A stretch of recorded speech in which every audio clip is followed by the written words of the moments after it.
Hey, good morning, self-direct investors. I hope you're doing great, and I want to welcome you back to another episode of This Week in Cannabis. And today we got to cover the best possible news and the greatest outcome that we could have hoped for, at least for cannabis investors. And it appears that there was a clear winner on the election night, which was cannabis. So we'll dive into that. But before we start, just want to make sure that if you do enjoy this video, please give me a thumbs up. It really helps out my channel. And if you can subscribe as well, that way you don't miss any new upcoming episodes of This Week in Cannabis.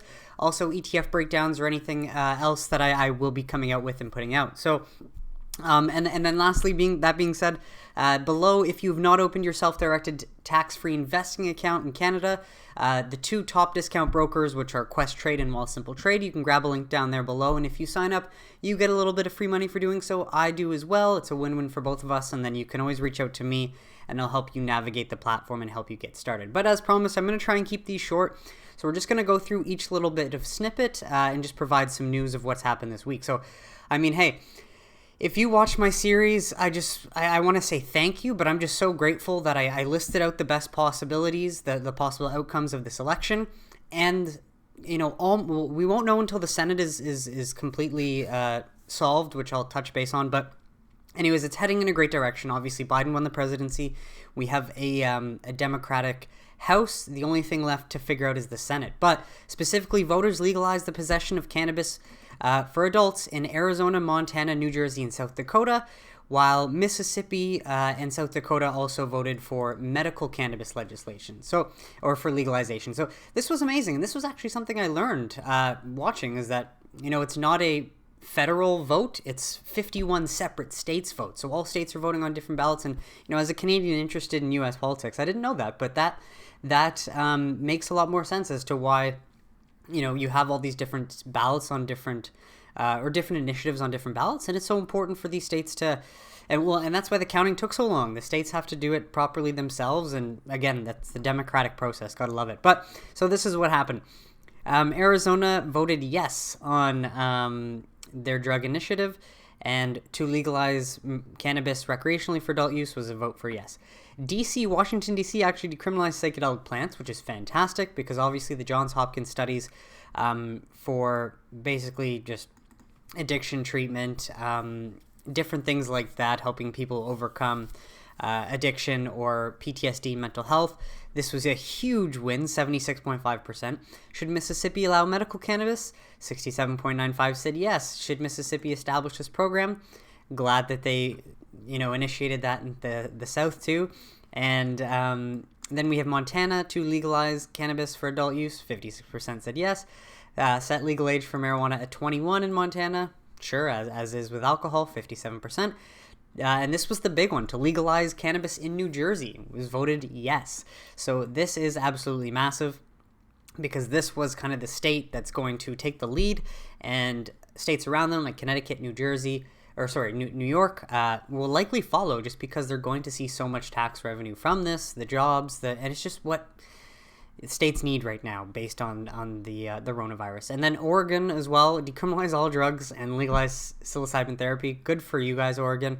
This is where this is the fundamental part of personal freedoms, of being able to use a substance that might work for you, and just not having that option robbed from you, especially if it's been proven in studies to be very helpful. And then lastly, South Dakota legalized cannabis, yes, and yes for medical as well. So that's amazing. And as you all know, the results are in. I was watching and noticed like how the votes flipped in these two states, and my goodness, it's just, wow, what a race. And as someone that's 27 now, I didn't really pay attention to the last elections, and that's the reason why I was probably so baffled by Trump winning in 2016 is because I didn't pay attention. I was living in Vietnam. I wasn't watching the kind of, desperation that Americans felt trying to get out of that status quo of, not wanting Hillary and getting Trump in. And it came as a surprise to me, but at least this time this vote doesn't, because I have been paying attention. And so this is what, this is really going to be the big decisive kind of factor going forward with how quickly cannabis is actually passed. So unfortunately, the forecast still actually has the Democrats winning, but this is the issue. The main thing is that down here, where was the line? So due to election law quirks in the states of Georgia and Louisiana, where a total of 3 seats are still up for grabs, it is possible that the fate of the current 53-47 Republican majority will remain unknown for weeks to come. And so it appears that this vote is happening November 3rd. No, that already happened, sorry. But so this Louisiana vote for the remaining seats happens in December. And in Georgia, it's scheduled for January 5th. So we won't actually know until January 5th. But, I mean, it is promising just to know that Biden's gotten in and the Democrats do control the House. So regardless, I mean, decriminalization, whether they pass the MORE Act, the States Act first, obviously the MORE Act would be the best. But the other important thing is that the Safe Banking Act, which I do believe is in the current stimulus package, that should still get passed, hopefully, in the next few weeks when the stimulus package goes out. And the Safe Banking Act could be the big one for investors because, the moment that these big institutions and big money can get into these investments and they actually list on U.S. exchanges, that will change the game. So that's where we'll see a lot of money rush in. But that's basically what's happened with the election and whatnot. So a few other big things of news I just want to cover is that Illinois released their numbers for October, and as you can see, their sales are consistently growing every single month. And I find this fascinating. Look at the in-state resident sales versus the out-of-state resident sales. So obviously numbers are climbing, and I want to just account for the fact that I think Illinois only has 20 or 25 dispensaries. They do not have a lot of retail locations, similar to Ontario. And in Canada, how we kind of screwed up that rollout. It just takes time, but so many out-of-state sales. People are driving into Illinois to spend $20.5 million worth of cannabis. That's what they did in October. So that's just a sign for all of these states that have yet to take that lead. What are you waiting for, honestly? And when you compare this to Colorado's numbers, I'm not going to get too heavy into the spreadsheet that I made, but I will pull it up. Okay, well, I guess it doesn't want to pop up right now. Anyways, I'll actually release that spreadsheet once I kind of fine-tune it a bit more into one of the future episodes. But I go through kind of the numbers in Canada versus Colorado and versus Illinois. And again, it's great to see that these numbers are rising at this pace.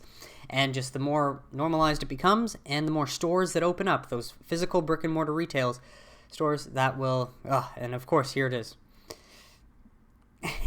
But so that physical number of brick and retail stores will make a big difference. Now, what I'm most proud of, obviously, is Aphria announces the strategic entry into the United States with an agreement to acquire Sweetwater Brewing Company. Now, I was not aware of Sweetwater before, but of course, this move made me do some research into it, and I am absolutely ecstatic about this purchase, just because they ultimately bought one of the strongest craft beer brand. I mean, I think it's probably the strongest craft beer brand in the U.S. with nationwide reach.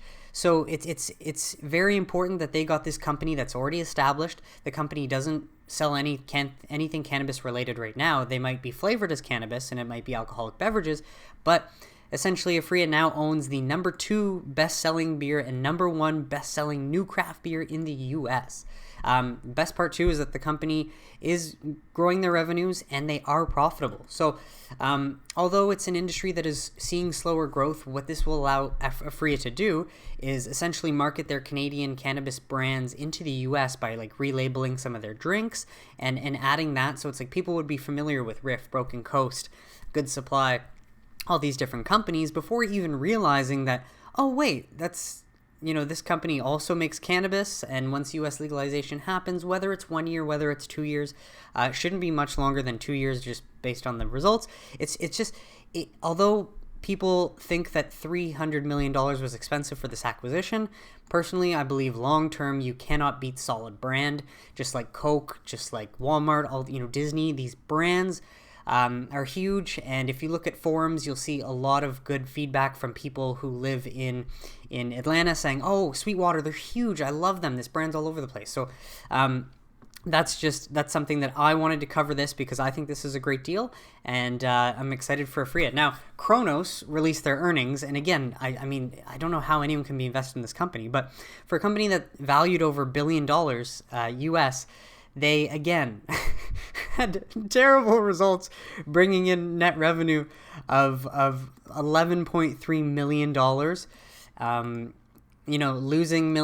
losing some millions of dollars in the process, an operating loss of $41 million. Like, I just don't understand how these companies can can just burn through so much cash. But again, remember, this is Cronos has the investment from Altria, so this is where they're still sitting cash heavy, but nonetheless, they're not becoming profitable, or clearly they're not expanding their sale. Well, I mean, the sales are growing, which is good to see, but it's pennies compared to a company that's worth $1 billion. So I don't quite understand this. This is why I just stay far away from Cronos, but I wanted to share this just because it's, again, kind of a gap between what they're actually worth and then what the numbers are showing. It's fascinating. Now, this one was a cool article I wanted to show just because the number of adults in U.S. states with legal adult use has jumped by 20%. So, yeah, clearly a lot of Americans are getting curious, because if you're lied to your whole life about a certain viewpoint on a plant, and then you're like, well, firstly, it's become a well-known medical alternative, and then for recreational, it can help you sleep, it can help with pain management, it can help get people off of opioid prescriptions. It's just, there's so much potential and therapeutic benefits to this plant. But so as we can see from the results, New Jersey, Arizona, Mississippi, Montana, and South Dakota, basically, it's just great to see that people are becoming more receptive. And as the numbers are showing right now, just besides the 65 and up group, that even 89% are still in favor of medical legislation, 48, so half of old people support legal. This is just to highlight that we are at our most kind of we're normalizing cannabis, and it's going to take a lot of time, but it's just great to see that more people are opening up to it, because yes, again, it doesn't make you go insane. But nonetheless, I just wanted to recap. This is from Curaleaf's CEO, Boris Jordan, and he explains why the U.S. election results are big win for cannabis. And again, that's why I made this series. That's why I made the reality check Cannabis in 2020. And I'm so glad I trusted myself to do this. Otherwise, I could have just not made it, and then this happened. I'd be like, damn, I wish I made that series. But I just always trust yourself, folks. When you think you're right, you just can be. And that's why it's so important to take action and not let fear get in the way there. But New Jersey, of course, was the big kicker. This will be the catalyst for likely New York and this East Coast domino effect. So again, this isn't all information that I'm coming up with. I'm getting it from following this industry. But, yes, at some point we should see adult use open up for in New York, especially Pennsylvania as well, where medical is already legal, and then Connecticut. So it appears, 80% of the U.S. population will have adult access to legal cannabis use, which is huge. And at some point, the federal government has to make this change, right? And that's the direction that we've headed in. And that's what America has voted for. So the last thing, I do apologize if this has gone on a bit longer, but the presidency and the Senate, what Boris sees is that a Trump presidency with a Democratic House and Senate is the best case scenario for the industry.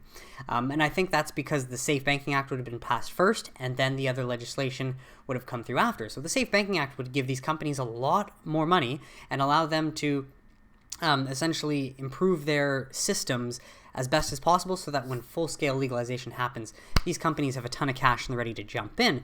Now, his worst-case scenario would have been that Trump presidency, the Republican Senate, and Democratic House, which would have been basically nothing changes. And then the second-best scenario, which we're sitting at right now, but I think obviously come January, the Senate will likely, I don't know. I would like it to turn blue, obviously, for investors. It'd be nice. But his second best outcome, where we sit right now, and we're still not sure, but would be Biden presidency with the Republican Senate and Democratic House. So, of course, a Democratic sweep would be the best.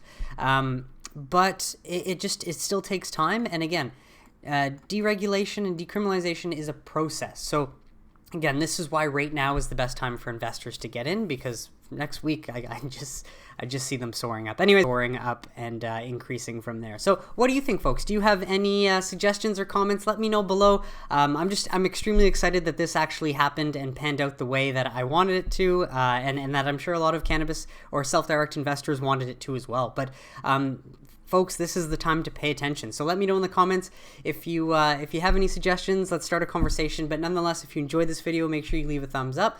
And please subscribe if you don't want to miss any episodes of This Week in Cannabis, dropping every single Sunday. And I look forward to seeing you next time. Have a great day, everybody.